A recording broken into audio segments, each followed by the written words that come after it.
So, who's up next for trade targets for the Yankees? And while we wait, I found out something.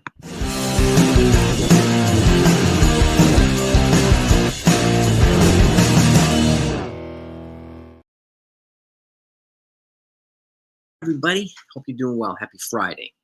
So, yesterday, arbitration figures. We know that was the deadline and so on and so forth. And the Yankees avoided arbitration with everybody except for Mark Leiter Jr. Now they're going to go to an arbitration hearing.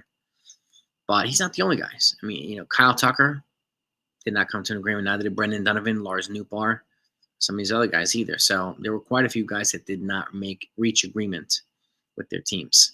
So this is a normal thing. This is a normal thing. But the Yankees reached a agreement with everybody else. So stay tuned there. And again, if you're a baseball fan, Yankee fan, you want to be on top of the information pool, you want to know what's going on live time, make sure you subscribe to this channel and make sure you turn on your notifications. I appreciate that. I thank you so much for it. I'll make sure you don't miss anything valuable. So now, while we wait for what happens here, I mean, Jack Curry pours some cold water on the conflicting reporting between Jeff Passan and Mark Feinstein and so on and so forth. So it sounds like Luis Arias to the Yankees might not happen, right? We also, to that point, we also were in the same boat last year where Juan Soto to the Yankees wasn't going to happen, and then they included Michael Caine and it happened. But now, looking at other names, whether it be from Jorge Polanco to Paul DeJong to Luis Rengifo, whoever, it's going to continually be a rotating, sphere of players that are going to be trade candidates for the Yankees. And especially if the Yankees happen to trade Marcus Stroman and clear up payroll, then they can be a little bit more aggressive in their pursuit. So we'll see if that happens too. Now, speaking of Marcus Stroman, the A's represent another trade partner too. Why? Because he can help put them over the $105 million threshold so that MLB Players Association would not file a grievance against them. So they make sense as trade partners, even if it's just a salary dump. Even if the Yankees ate some of the money, he can still put them over that threshold, and then they wouldn't be on the hot spot. It would not have the bullseye on their back like some other teams do. So just a thought to keep in mind on the back end. But in the meantime, we'll keep drumming up trade ideas and looking for good fits for the Yankees. And while we do that, I'm sure there's going to be new names that appear, names that we're not thinking of, and maybe names that we were thinking of that weren't available that might become available, right? So we'll see what happens. But while we do this, and there are almost 5 weeks left until pitchers and catchers, so there will be activity. The Yankees will be most likely adding a bat. I mean, even though they say they're going to give DJ LeMahieu and Cabrera and all these guys a shot to win the job, I doubt that's going to be the reality. But we'll see. We still have time for that. So, but while we wait for this, I found out something. Just because I'm a geek and I like to look stuff up.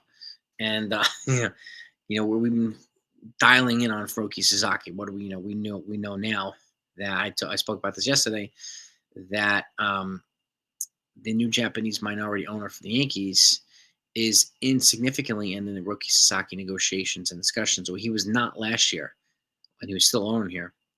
He was not involved really in the Yoshinobu Yamamoto discussions and negotiations. So that's the difference. That's, to me, is newsworthy. Okay, maybe that's the reason the Yankees feel more confident in their pursuit of Roki Sasaki. Maybe that's why I feel better too. Now, it's still, we don't know yet, right? We don't know. The way he signs, still the popular opinion is that he goes out west. But on that spirit, I found out something yesterday. Mets pitcher Kodai Senga made more in endorsements in 2024 than Yoshinobu Yamamoto did. I'm going to repeat that. Kodai Senga made more in endorsements than Yoshinobu Yamamoto. The basically guy was considered the greatest thing since sliced bread, coming from Japan, right? The all-world pitcher. He didn't make as much in endorsements as Kodai Senga. And most likely it's because he's in the shadow of Shohei Ohtani, right? There's nobody really in the shadow right now of Kodai Senga. Kodai Senga is the Japanese guy in Queens for the Mets. So let's just plug that in. Let's just say the teams that are being floated as possibilities for the Mets. I mean, for Roki Sasaki, if he goes to the Mets, He'd be sharing the spotlight, Japanese spotlight, with Kodai Senga. He goes to the Dodgers, he'd be third in line to Yamamoto and Shohei Ohtani. Okay. If he goes to the Padres, he'd be sharing spotlight with Yu Darvish. So there's a chance his marketing opportunities might be limited, or his endorsement opportunities could be limited. That's not the case with the Yankees. He would be the Japanese guy here. And the Yankees are the biggest market. New York New York and California are the two biggest markets, particularly for Japanese players as well. But Seattle not that far behind. So just wanted to put that out there. Okay. Take it with a grain of salt. I don't know how much of an impact it would make, but that's something I found out yesterday. That was relatively revealing because there was a lot of assumptions that Yoshinobu Yamamoto was going to be getting super duper endorsements like Ohtani, and that's not the case. Okay. The premier guy in Japan for whatever team he's playing for is the one that gets the meat and potatoes. Okay. Everybody else is fighting for the veggies and sides. So, and he would get the bulk of everything if he came to the Yankees. Okay, and that to me gives the Yankees another edge that we might not have had before. That, and then did any of you think about this? Did anybody know about this? I didn't until yesterday. So, again, let me know what your thoughts are. And I get it too. I mean, the Japanese media in Japan is pretty brutal to these players. Japanese media here, domestically, particularly in New York, is not as bad as they are in Japan. I get it because they're national treasures in Japan. Okay, they are basically mysterious commodities when they come here. Hopefully they play well and get embraced, just like Shohei Ohtani is. But Shohei Ohtani is also the money maker, one of the money makers of Major League Baseball. So they're going to protect him in every way possible. But I thought this was pretty interesting. Pretty interesting. And maybe that could be a contributing factor if he happens to sign with the Yankees.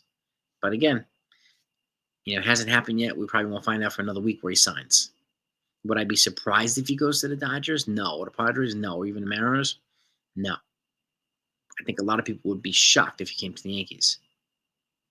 Well, not predicting him to the Yankees yet, but every piece of information that comes out, I want to share with you as it pertains to this because I want us to have as much insight as possible, and at the very least know why he would sign or wouldn't sign somewhere. And this to me, I found pretty interesting, so I wanted to share it with you.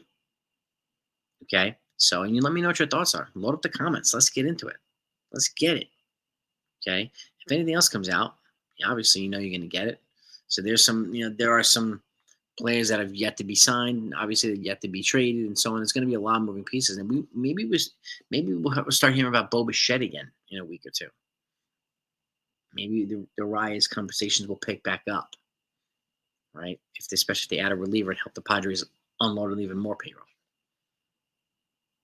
So, and the Giants of San Francisco might present themselves as a partner too. Shout out to my man Mike Mazza from Fortran Express for making me aware of it.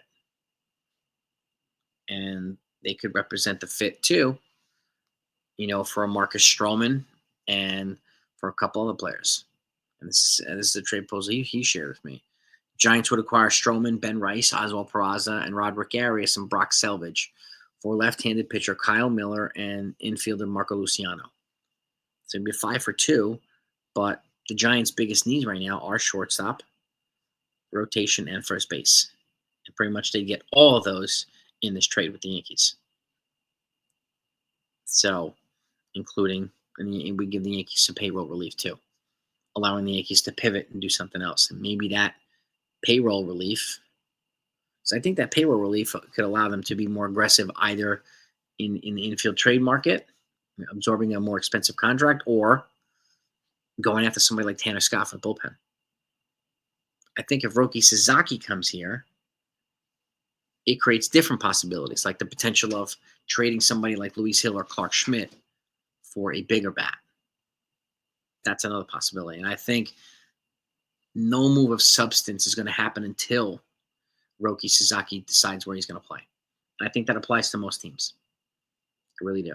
So stay tuned with that. That's going to happen soon. We're supposed to find out between the 15th and the 20th of this month. The 15th is when all the teams reset their money. That's when the signing period internationally begins for the year. So that's when you'll start hearing about stuff. And if the Yankees don't get them, they're going to pivot real fast out of the international players. and I'll keep you updated either way, whether it's Roki or the other international guys. You'll find out exactly who they sign.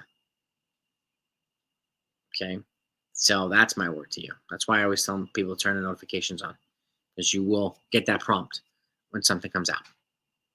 But give me your thoughts on this particular thing about Roki Sasaki. Do you find it to be interesting? Are you surprised that Kodai Senga made more than Yamamoto? Because he's not hyped as like Yamamoto was, right? But he made more money in endorsements than he did. That could be again, if you're sharing the Japanese spotlight in a certain team, your opportunities might be limited, especially if you're sharing a spotlight with Shohei Ohtani. Does Roki Sasaki want to share a spotlight with Ohtani and Yamamoto? I don't know. Don't know. We'll see. We'll see what happens. But give me your thoughts. Have a great day. Talk to you next time.